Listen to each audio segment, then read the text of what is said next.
Russia's central bank this week warned Russia could slip into a recession by the end of the year. Then, just a few hours later, Russia launched around $192 million worth of missiles and drones at Ukraine, something it does on a shockingly regular basis. Now, Putin could have spent this money on something beneficial for the Russian people. He could, for example, have spent it dragging the 20% of Russian homes without indoor plumbing into the 20th century. Or he could have taken steps to address the HIV epidemic in Russia, the only so-called developed nation in the world where rates are actually increasing. Or he could have addressed why the average life expectancy for a man in Russia is one whole decade less than the rest of those in Europe. And that was before we sent hundreds of thousands of them to die in Ukraine.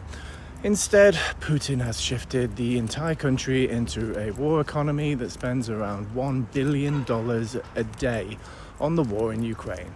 And what does it get him? At this stage, very little.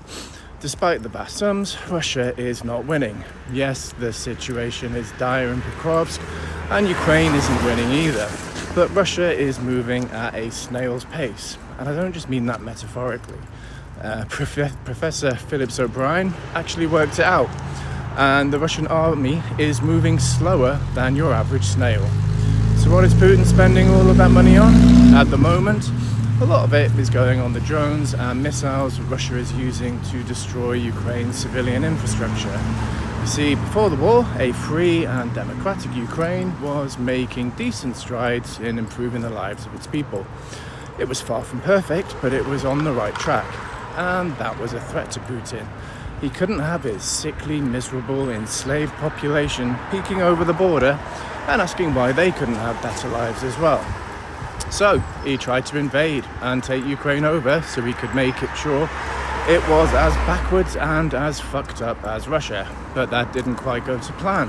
And here we are, spending $1 billion a day trying to make Ukrainians as miserable and as sickly as most Russians already are, and also that one insecure little prick can hold on to power.